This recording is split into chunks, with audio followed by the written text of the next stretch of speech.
another edition of Buffs Beat Weekly. I'm your host, Nick Ferguson. As always, I am joined by Mr. Disruptor himself, Jordan Domineck. I mean, here it is, week 2.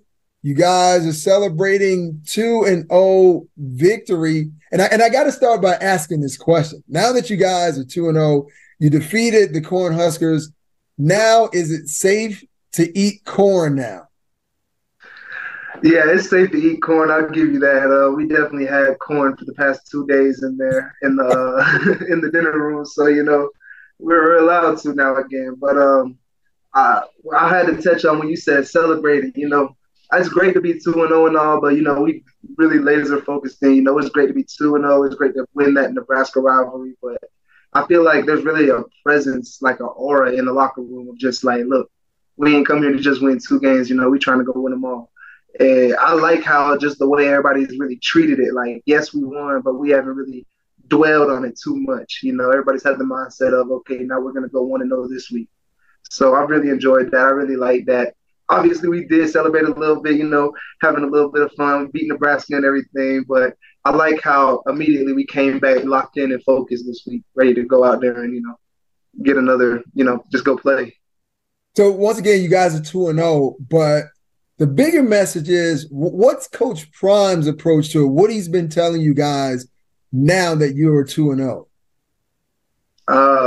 He's the main one that's been spearheaded this movement of, hey, we didn't just come here to just win, 2 games, lock back in. We have to lock in. We're on to the next one. We have another good game coming up with Colorado State. This is another rivalry game that I've been hearing so much about. And, at this point, it's just, look, we got to lock back in. We're going to go play. Like, it's great to have 2 wins and all, but, it's a whole season ahead of us. Don't jump the gun and just start celebrating just now, So how difficult is that? Because before the season, you had local and national analysts saying what you guys were not going to do, and you guys have somewhat squashed that whole theory, and now you're 2-0. How is it for you guys trying to contain the emotions and not get like the big head?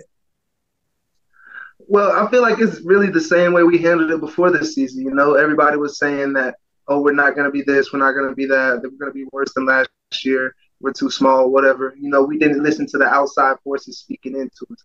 We kept it in, we locked in and said, hey, look, all we need are the people inside this room. This is all we need, this is all we have, this is all we need. And we locked in, and I feel like it's the exact same mindset going now. Like, we can't listen to the outside world, all the praise and everything.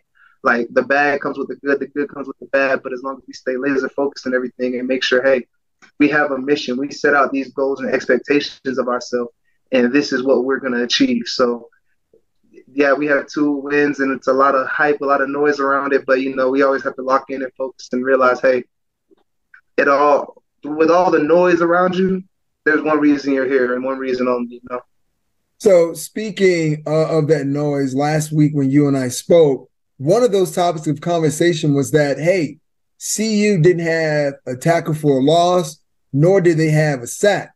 So this week after the Nebraska game, I think you guys had 6 TFLs and 2 sacks. So what kind of sparked that type of defensive production? That was really just us being told by our coaches and even by ourselves, knowing our expectations, like, hey, the defense was slacking last week. We definitely had a goal, and we did not reach that goal last week. And our main focus was to come in, be a lot more physical up front, play on their side of the line of scrimmage, dominate the trenches. That was our main goal, be more physical and dominate. So we ended up going into, last week with a little chip on our shoulder, like, hey, we weren't physical enough. We weren't strong enough. We didn't play the game that we should have played. So we ended up making that our top priority, our top goal this week. Hey, lock down, play more physical, play on their side of the line of scrimmage. That was what we wanted to do. And that's the goal from here on out. We set the precedent for ourselves. We set the bar for ourselves. And we understand now that, hey, we know what we can do, and we even left some stuff on the table, so we even have more room to grow. We have more potential to reach. Now, you in that Nebraska game seemed like you were taking up real estate playing on their side of the offensive line. One time you shot through and you kind of, knocked a running back down for a TFL. Another time you came off the edge. which would have been another TFL, but you were able to get the fumble recovery. I mean, you've played, I guess, magnificent over these past two games, and you've made two impact plays. I mean, how does it feel, being Jordan Domineck and making those types of impact plays that has changed kind of the landscape of how people see you and I guess the defensive performance as a whole? It's really something that is like, it takes a lot. And honestly, you really don't believe, like, I believe in myself, but, it just comes with the game. My coach has been always telling me, Coach Nick Williams always tells me, look, you're destined for greatness. This is what you do. You came in here, you studied your behind off. Now, look, this is what you got to do is go out there and play. Just ball, stick to the game plan, do what we coach you to do. You're going to play. And he called it. He said I was going to have a great game. As I was studying throughout the week and everything, he was the one that really, made it happen and all that. Also, along with the people in my position room, the Bucks, me, Dave, Kyrie, Arden, Tajay.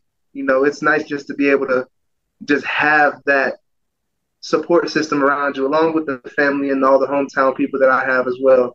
Definitely. So it's nice to have a little support system around you. And then to be able to make the plays that I did, it was all within the scheme of the defense. And I'm just happy that it landed in my lap. And just the spark, I guess you would say, is really hard to pinpoint, because everybody's been telling me, hey, you can make these plays. You made these plays before.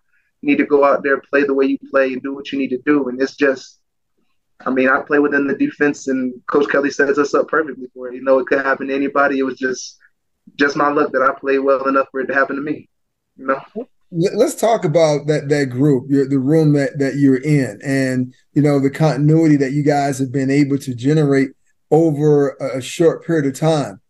I mean, at the beginning of the season, did you guys set like goals for yourselves as individuals or goals for yourself as a group?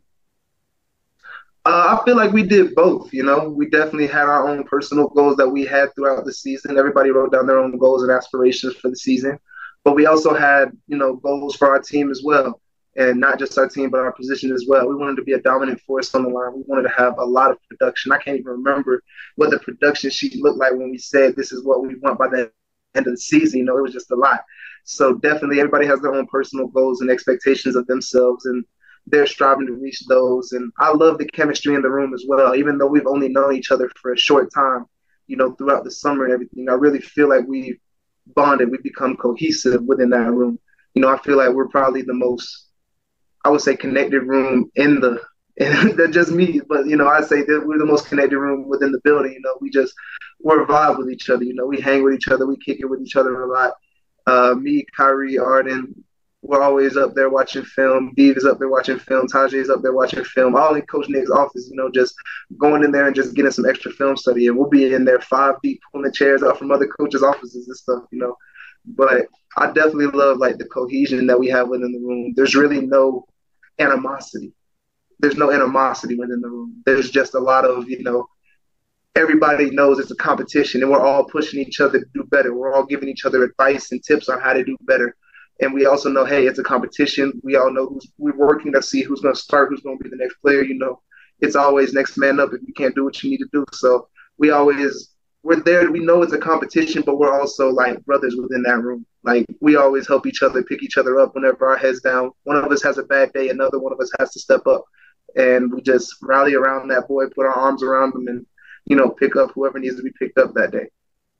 Now, we're only 2 games in, and we'll get to the upcoming Rocky Mountain Showdown in a moment. But every single week, it seems to be someone different offensively stepping up to the plate. Week 1 against TCU, it was obviously Travis Hunter. This past week against Nebraska, it was Xavier Weaver. I mean, what's so special about your offense where week in and week out, it could be a different player putting up big numbers? That's the thing about our offense that people fail to realize. We have so many weapons on our offense, so much talent on our offense. And, it's all put together with cohesion by, the quarterback himself. I feel like a legend in the making, like just watching a lot of these players play on offense. I'm seeing a whole lot of NFL talent. I'm seeing a whole lot of NFL caliber, not just along the wide receivers and everything, but running backs, wide receivers, even along the O-line. I'm seeing a whole lot of people that are just, great. And I just love just going against them, having the competition. But, it's just a testament to the weapons that we have on offense. Like all of our people are talented. I feel like all of our people can really have a breakout game whenever they want to, whenever they try to, whenever they need to. And then Saturday was just Xavier Weaver's day, but not to discredit anybody else. Everybody had like great games. If you go back and look at the stats, it was all really close. But Xavier just seemed to like shine. He just had that real good game, and I love it for him. Travis had last week. Shador's been having two amazing standout games. He's in the Heisman running, and I wish the best for him. I love it. I love to see it. And it's definitely going to be great. I just love watching it. I can't say it enough. I have so much love for the people on my team. Like, it's just amazing to me. You would think that a lot of people that just came and wouldn't be as cohesive as we are now, especially just going through the summer, the adversity we would face through the summer, through the workouts and everything. It's just amazing to see how close we are as a team and how well we play together. And we know the potential is there, and we haven't even reached our peak and pinnacle yet. So can't wait to see where we go. Now, speaking of the level of excitement that you guys have, but it seems as though you guys have created this tsunami of emotion that is sweeping from the, I guess, Pacific to the East Coast. And what I mean by that is your game last week. I mean, I'm looking on the sideline, and it's kind of like the who's who of sports and entertainment. I mean, you had Cameron out there. You had members of the Wu-Tang Clan at your games. Actor Amari Hardwick from Power, he was on the sideline. What does this mean for you guys, seeing so many athletes and entertainers wanting to be a part of what you have, and how does that change the culture of CU football? I feel like it's definitely an amazing experience. Just Coach Palmer's brought in his culture, and people were talking about, oh, he doesn't have culture, he doesn't know what a culture is. No, he just created his own culture within Colorado that coincided with the culture they already have here in Colorado. So it's something to revel in, for sure. It's something that you have to really take in and breathe and understand. And it's just an amazing experience, and just amazing to see how much we're able, like how do you explain it? How much just we're there, like everybody's there. Everybody wants to be us. We're really there. We understand that, but I love how we can just lock back in and just be professional about it. Like, I love that everybody's in the building. There are so many big names and big talents in the building, so many legends that we've all seen before. But at the end of the day, hey, we know we want to be in their position. And what are we going to do to get in their position? What do we need to do to get in their position? Whether it be extra film study, whether it be trying to make whether it be making big plays in the game, whether it be going out there and just doing your assignment. It's just basically, we all know what it is to do. We need to lock in. We make sure that we know, hey, at the end of the day, we are here because we have an opportunity to put ourselves in the spotlight, as well as an opportunity to brand ourselves as a top-tier football player. That's what we are here for. Yeah. Well, speaking of spotlight, the spotlight will once again be shining on Boulder, Colorado, as you guys get prepared for yet another rivalry game. First, Nebraska, and then back-to-back week, CSU. And when you think about this kind of Rocky Mountain Showdown, as it's being called, after the Nebraska week, are you guys now starting to understand what these rivalry games mean for the people of CU, and I guess the people of Boulder as well? Yeah, we definitely are seeing the impact of these games. We definitely seeing the passion behind these games, with all the fans, with all the people from Boulder that have this, they've been around for this rivalry for a very long time. And I'm seeing the love and compassion. There are people walking up to me randomly on the street and telling me, hey, you guys got to beat Nebraska. I was just I was like, man, okay. I didn't even realize. So it was just it was definitely an amazing vibe. And, learning about the rivalry, so on and so forth. It was just a lot of history there that I like to just understand. And as you understand it, you become more conscious of the rivalry. You're like, hey, I understand what's going on. I know what we're playing for, what this means, what the stakes are. Even though we already know it's high stakes every game, we know, hey, we know what the stakes are within the history of this game, within the rivalry of this game. So it's definitely been an adventure, and definitely you can see how much the rivalry means to the people of Colorado Boulder. Well, this rivalry this weekend, this Rocky Mountain Showdown against the CSU Rams, will definitely be one of those games I know people are definitely talking about. But when we really break down CSU, they made a change at the quarterback position. And I don't know if you guys know this, is that all last season, CSU did not score over 20 points. Now, in the first game of the season against Washington State, in the fourth quarter, redshirt freshman, I think his name is Fowler Nicolosi. He came in and accounted for 21 points in the fourth quarter. How do you guys plan on trying to, I guess, contain him, knowing as though he put up 21 points in the fourth quarter a game before? I mean, we always take it as, look, we know it's going to be a great player. We never underestimate anybody. We have to make sure that we keep contained within the quarterback. I feel like our defensive scheme is a pretty good scheme. Coach Kelly, puts a great defensive scheme out each game as long as we follow the scheme and play the way we need to play with physicality. I feel like we're going to be able to do what we need to do. We definitely know they have a lot of weapons on their offensive as well. They definitely have a lot of weapons on their defense. They're a very talented team. Don't get me wrong. They're a very talented team. They have a lot of talent on their team as well. So it's going to be a great matchup, and just, it's taking it day by day, working the install, playing what we're doing, we need to do, learning the plays, making sure that we understand, hey, this is what we need to do on this and that. That's going to be our main focus, is just making sure we know what we need to do and playing the way we need to play, like doing our job. That's our main focus every day, and doing our job to the best of our ability, and then some.